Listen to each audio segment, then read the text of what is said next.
As you know that we are doing our chapter number 9. Which chapter beta? Chapter number 9, rural development. Rural development.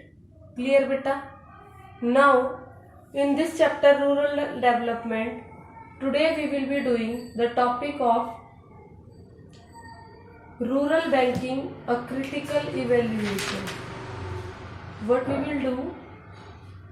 We will do the topic of rural banking, a critical evaluation. This is the topic which we are going to do today. Clear बच्चे? In this topic, the first thing which we will be doing, that is rural banking in India has significantly expanded over time. जो rural banking है हमारी India की, वो जैसे जैसे time pass हो रहा है ना बेटा, जैसे जैसे टाइम निकलता जा रहा है, वैसे वैसे हमारी जो रूरल बैंकिंग है वो क्या हो रही है? एक्सपेंड हो रही है, मतलब बढ़ रही है. क्लियर बच्चे?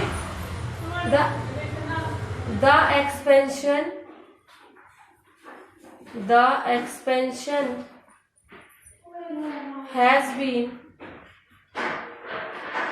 significant. The expansion has been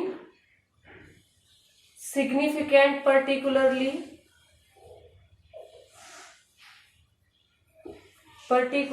since nationalization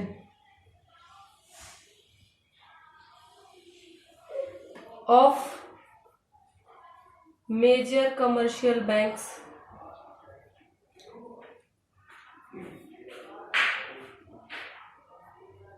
in 1969.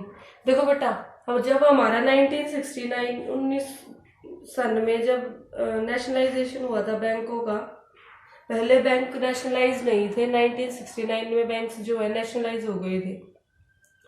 उसके बाद एक्सपेंशन जो हुआ रूरल बैंकिंग का, वो एक्सपेंड हुआ, उसकी बढ़ोतरी हो गई. कैसे हुई? देखो, जो हमारे गांव थे वहां के किसान जो हैं वो थोड़े, उनकी इनकम जो होती है वो बहुत कम होती है बेटा. अब इनकम कम होती है तो जैसे उनकी अगर फसल खराब हो जाती है या उनको एकदम से किसी खर्चे के लिए पैसे चाहिए होते हैं, तो उन्हें इधर उधर जो सूदखोर होते हैं ना, जैसे गांव में कुछ लोग होते हैं ब्याज पे पैसे देते हैं, बहुत ज्यादा महंगे ब्याज पे, तो वो लोग उनसे पैसे ले लेते थे. लेकिन उनसे पैसे लेने के चक्कर में वो और गरीब होते जाते थे. क्यों? पैसा वो उतार नहीं पाते थे, क्योंकि ब्याज ब्याज ब्याज करके वो जो अमाउंट होता था वो डबल से डबल होता चला जाता था.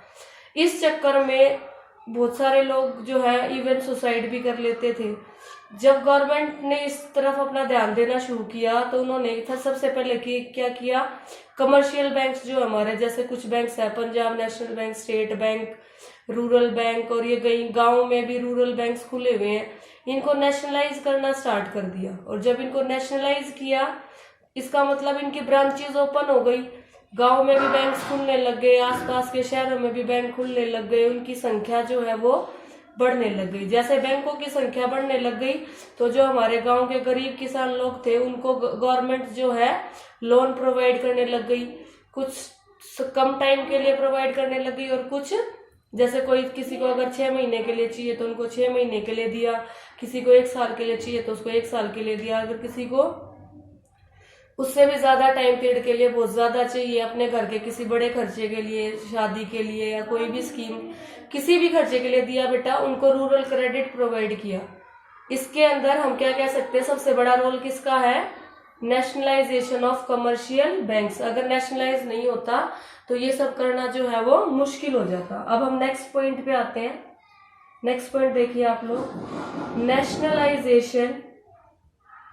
मैं दोनों लैंग्वेज में करा रही हूँ आपको, इंग्लिश में भी और हिंदी में भी, तो थोड़ा ध्यान से समझना सारा। Nationalisation of commercial banks mark the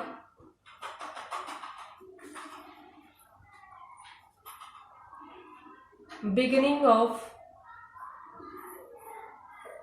social banking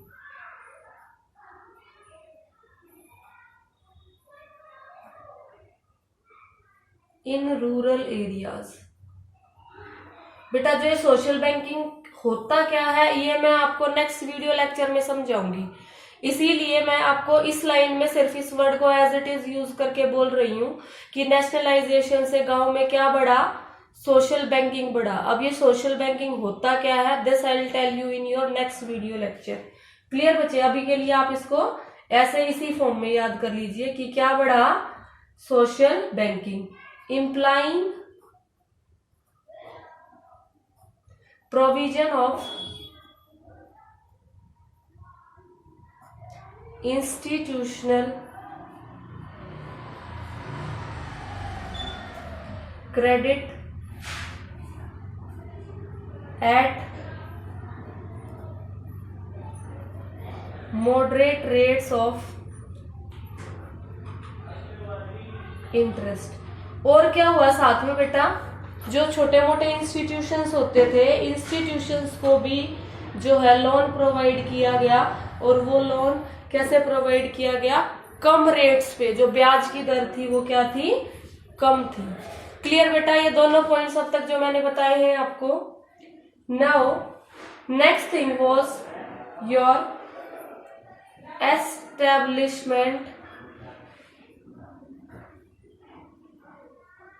establishment of NABARD. ये मैंने आपको पहले भी बताया था। नाबार्ड क्या है, एक सबसे बड़ा बैंक है जो क्या करता है, रूरल एग्रीकल्चरल क्रेडिट को संभालता है। और नाबार्ड का फुल फॉर्म क्या था, national bank of agricultural and rural development. अब ये क्या है, इसके साथ साथ लिखा भी हुआ है, as an apex body coordinating activities of all financial institutions engaged in rural credit programmes. Clear है बेटा? अब इसके बाद देखिए, has made a substantial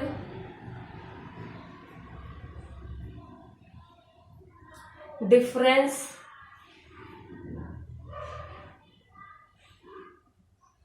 in the institution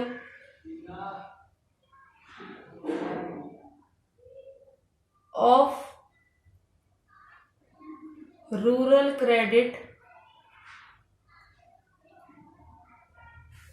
क्या हुआ इससे, जो गांव के लोगों को क्रेडिट प्रोवाइड करना है उसमें बहुत ज्यादा सब्सटेंशियल, मतलब बहुत ज्यादा अमाउंट में जो है वो बढ़ गया।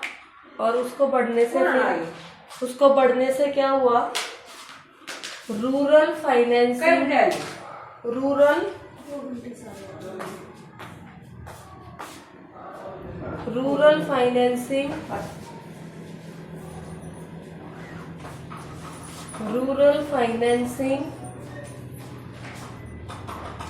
has become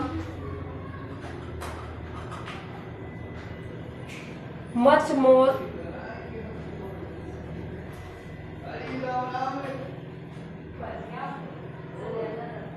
organized than before। जो पहले था उससे ज़्यादा वो और ऑर्गेनाइज हो गया बच्चे। Clear till here? Now I am moving to now next point, that is it is not denying the fact, it is not denying the fact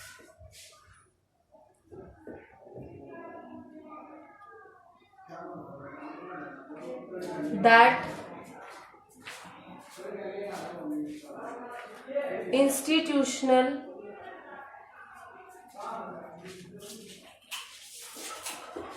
credit has gone a long way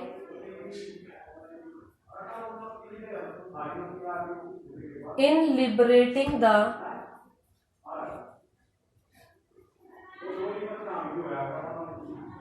farmers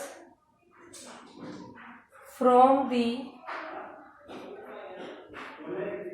debt trap of Mahajans and money lenders। देखो बेटा, अभी मैंने आपको बताया था ना थोड़ी देर पहले कि ब्याज पे अगर पैसे ले लेते हैं तो लोग उस ब्याज के नीचे दब जाते हैं और उस चक्रव्यूह में ना फंसते चले जाते हैं और अपने पैसे को उतार नहीं पाते हैं। तो उस चीज को बोलते हैं डेट ट्रैप, कर्जे में फंसना। क्या बोलते हैं उसको? डेट ट्रैप, कर्जे में फंसना। तो ये ठीक था कि जो क्रेडिट होता था, महाजन्स और मनी लेंडर्स जो क्रेडिट देते थे लोगों को, पैसा जो उधार देते थे, उसमें लोग फंस जाते थे। और इंस्टीट्यूशनल क्रेडिट ने क्या किया? लोगों को वहां से बाहर निकाला, क्योंकि जो इंस्टीट्यूशंस जो है, जो बैंक्स की फॉर्म में इंस्टीट्यूशंस बनाए गए हैं, उनका रेट ऑफ इंटरेस्ट महाजन्स के रेट ऑफ इंटरेस्ट से कहीं ज्यादा कम है। तो इससे बहुत फायदा हुआ बेटा। Then what we can say, also it is not denying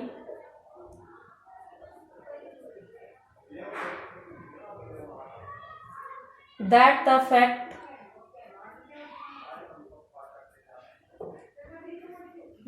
the fact institutional credit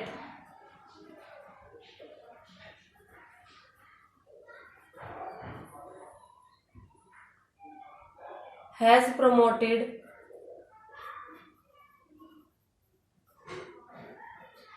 commercialization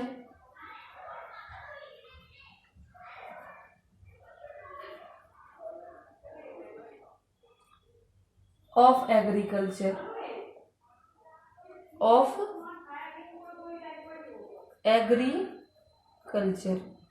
और दूसरी बात ये भी है बेटा कि जो इंस्टीट्यूशनल क्रेडिट है उसने एग्रीकल्चर के कमर्शलाइजेशन को, मतलब जो हम बाहर बेच सकते हैं अपनी, जैसे जो एक खेत वाला है वो अपने लिए उगा ले और कुछ ऐसा भी उगा ले जिसको बेच के वो कुछ पैसे अपने लिए इकट्ठा कर पाए, उसको भी बढ़ाया।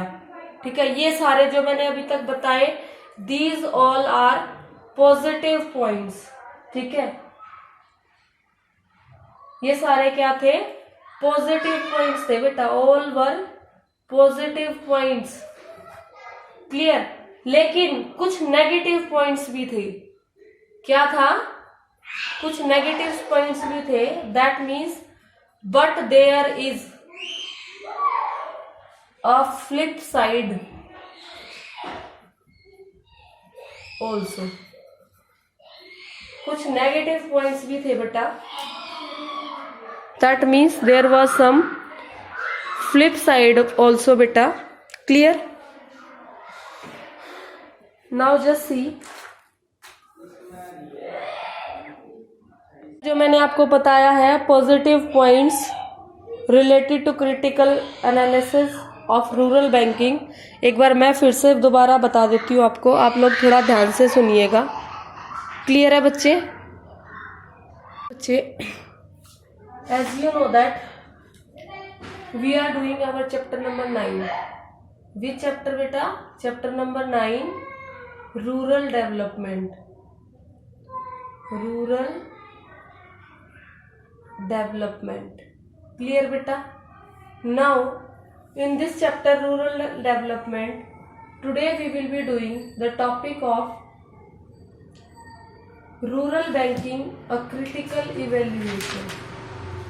What we will do? We will do the topic of rural banking, a critical evaluation. This is the topic which we are going to do today. Clear बच्चे? In this topic, the first thing which we will be doing, that is rural banking in India has significantly expanded over time. जो rural banking है हमारी India की, वो जैसे जैसे time pass हो रहा है ना बेटा, जैसे जैसे टाइम निकलता जा रहा है, वैसे वैसे हमारी जो रूरल बैंकिंग है वो क्या हो रही है? एक्सपेंड हो रही है, मतलब बढ़ रही है. क्लियर बच्चे? The expansion has been significant. The expansion has been significant, particularly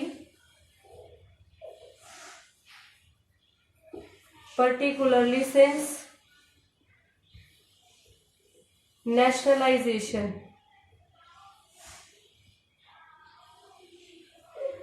of major commercial banks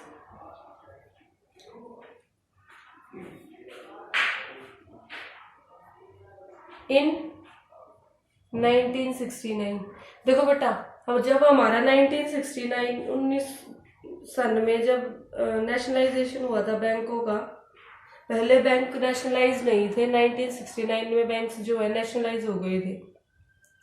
उसके बाद एक्सपेंशन जो हुआ रूरल बैंकिंग का, वो एक्सपेंड हुआ, उसकी बढ़ोतरी हो गई. कैसे हुई?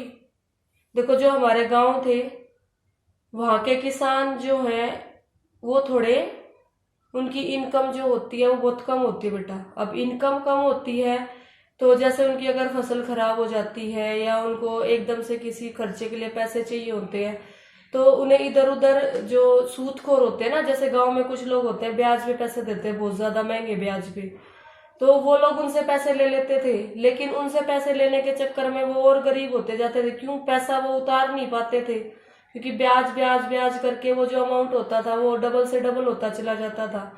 इस चक्कर में बहुत सारे लोग जो है इवन सुसाइड भी कर लेते थे.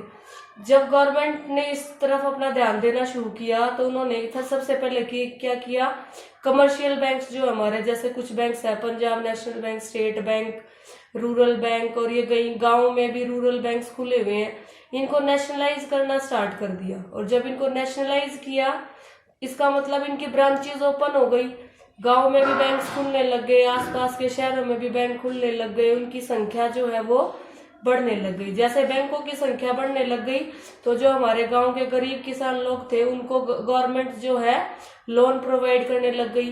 कुछ कम टाइम के लिए प्रोवाइड करने लग गई, और कुछ जैसे कोई किसी को अगर 6 महीने के लिए चाहिए तो उनको 6 महीने के लिए दिया, किसी को 1 साल के लिए चाहिए तो उसको 1 साल के लिए दिया, अगर किसी को उससे भी ज्यादा टाइम पीरियड के लिए बहुत ज्यादा चाहिए, अपने घर के किसी बड़े खर्चे के लिए, शादी के लिए, या कोई भी स्कीम किसी भी खर्चे के लिए दिया बेटा, उनको रूरल क्रेडिट प्रोवाइड किया.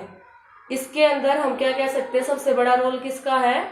Nationalisation of commercial banks. अगर नेशनलाइज नहीं होता तो ये सब करना जो है वो मुश्किल हो जाता. अब हम नेक्स्ट पॉइंट पे आते हैं. नेक्स्ट पॉइंट देखिए आप लोग, नेशनलाइजेशन. मैं दोनों लैंग्वेज में करा रही हूँ आपको, इंग्लिश में भी और हिंदी में भी, तो थोड़ा ध्यान से समझना सारा। Nationalisation of commercial banks mark the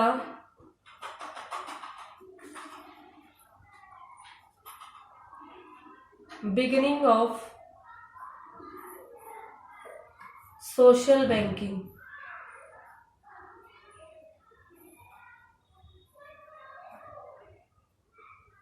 in rural areas। बेटा जो ये सोशल बैंकिंग होता क्या है ये मैं आपको नेक्स्ट वीडियो लेक्चर में समझाऊंगी, इसीलिए मैं आपको इस लाइन में सिर्फ इस वर्ड को एज इट इज यूज करके बोल रही हूँ कि नेशनलाइजेशन से गांव में क्या बढ़ा, सोशल बैंकिंग बढ़ा। अब ये सोशल बैंकिंग होता क्या है, this I will tell you in your next video lecture. Clear बच्चे? अभी के लिए आप इसको ऐसे इसी फॉर्म में याद कर लीजिए कि क्या बढ़ा, social banking, implying provision of institutional credit at moderate rates of interest। और क्या हुआ साथ में बेटा, जो छोटे मोटे इंस्टीट्यूशंस होते थे, इंस्टीट्यूशंस को भी जो है लोन प्रोवाइड किया गया, और वो लोन कैसे प्रोवाइड किया गया, कम रेट्स पे, जो ब्याज की दर थी वो क्या थी, कम थी। क्लियर बेटा? ये दोनों पॉइंट्स अब तक जो मैंने बताए हैं आपको। Now next thing was your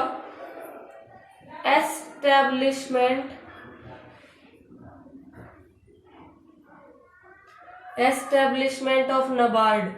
ये मैंने आपको पहले भी बताया था। नाबार्ड क्या है, एक सबसे बड़ा बैंक है जो क्या करता है, रूरल एग्रीकल्चरल क्रेडिट को संभालता है। और नाबार्ड का फुल फॉर्म क्या था, national bank of agricultural and rural development. अब ये क्या है, इसके साथ साथ लिखा भी हुआ है, as an apex body coordinating activities of all financial institutions engaged in rural credit programmes. Clear है बेटा? अब इसके बाद देखिए, has made a substantial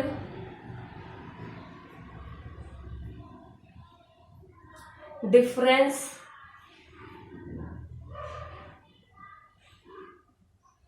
in the institution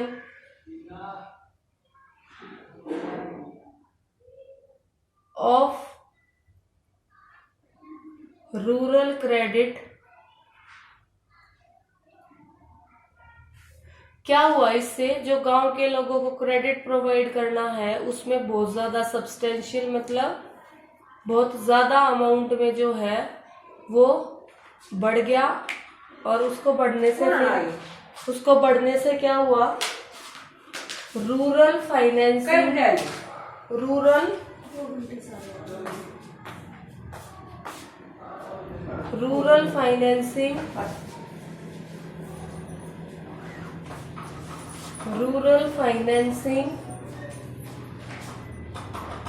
has become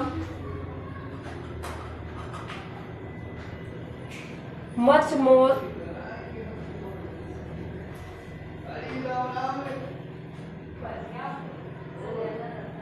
organized than before। जो पहले था उससे ज्यादा वो ऑर्गेनाइज हो गया बच्चे। Clear till here? Now I am moving to now next point, that is, it is not denying the fact.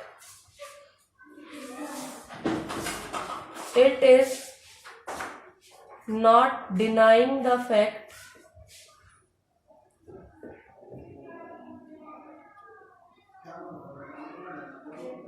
that institutional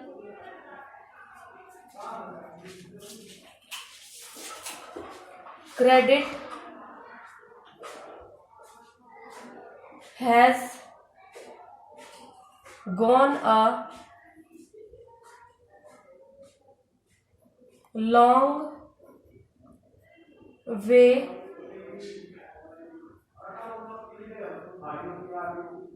in liberating the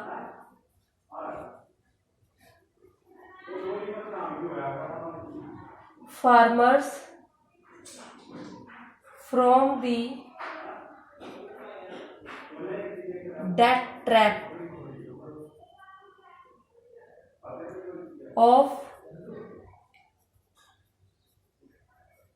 Mahajans and money lenders. देखो बेटा, अभी मैंने आपको बताया था ना थोड़ी देर पहले कि ब्याज पे अगर पैसे ले लेते हैं तो लोग उस ब्याज के नीचे दब जाते हैं और उस चक्रव्यूह में ना फंसते चले जाते हैं और अपने पैसे को उतार नहीं पाते हैं। तो उस चीज को बोलते हैं डेट ट्रैप, कर्जे में फंसना। क्या बोलते हैं उसको? डेट ट्रैप, कर्जे में फंसना। तो ये ठीक था कि जो क्रेडिट होता था, महाजन्स और मनी लेंडर्स जो क्रेडिट देते थे लोगों को, पैसा जो उधार देते थे, उसमें लोग फंस जाते थे। और इंस्टीट्यूशनल क्रेडिट ने क्या किया? लोगों को वहां से बाहर निकाला, क्योंकि जो इंस्टीट्यूशंस जो है, जो बैंक्स की फॉर्म में इंस्टीट्यूशंस बनाए गए हैं, उनका रेट ऑफ इंटरेस्ट महाजन्स के रेट ऑफ इंटरेस्ट से कहीं ज्यादा कम है। तो इससे बहुत फायदा हुआ बेटा। Then what we can say, also it is not denying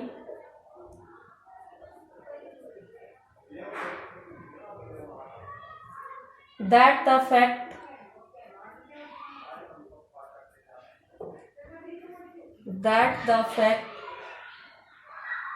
institutional credit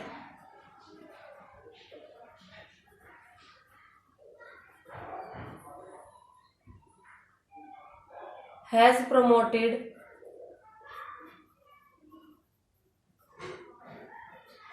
commercialization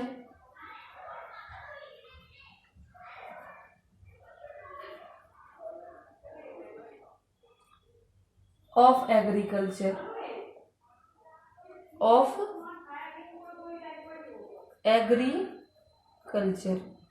और दूसरी बात ये भी है बेटा कि जो इंस्टीट्यूशनल क्रेडिट है उसने एग्रीकल्चर के कमर्शलाइजेशन को, मतलब जो हम बाहर बेच सकते हैं अपनी, जैसे जो एक खेत वाला है वो अपने लिए उगा ले और कुछ ऐसा भी उगा ले जिसको बेच के वो कुछ पैसे अपने लिए इकट्ठा कर पाए, उसको भी बढ़ाया।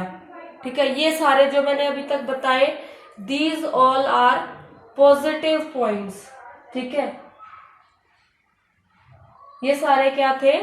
पॉजिटिव पॉइंट्स थे बेटा, all were positive points. Clear? लेकिन कुछ नेगेटिव पॉइंट्स भी थे। क्या था? कुछ नेगेटिव पॉइंट्स भी थे। That means but there is a flip side also. कुछ नेगेटिव पॉइंट्स भी थे बेटा।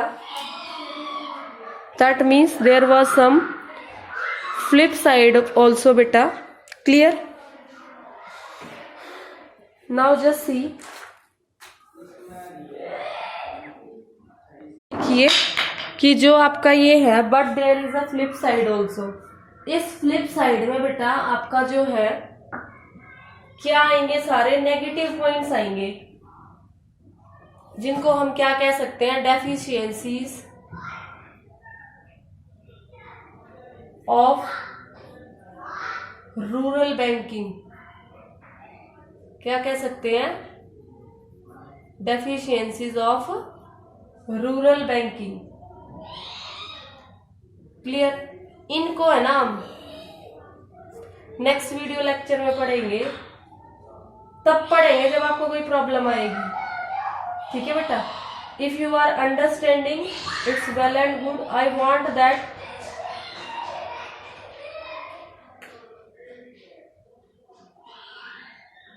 पेज नंबर 200 जो है, इसके बाद जितना मैंने आपको समझा दिया, उसके बाद जो आपका पेज नंबर 200 है आपका TR Jain book Indian economy का, उस बाकी को आप खुद पढ़ेंगे बेटा। अगर आपको कोई डाउट होगा तो आप मुझे बता देना ग्रुप में, मैं उसके बाद का आपको दोबारा करा दूंगी। बट मैं चाहती हूँ कि आप इसको अपने आप से कर ले। In next video lecture I want to start your the challenge of what I will start the challenge of agricultural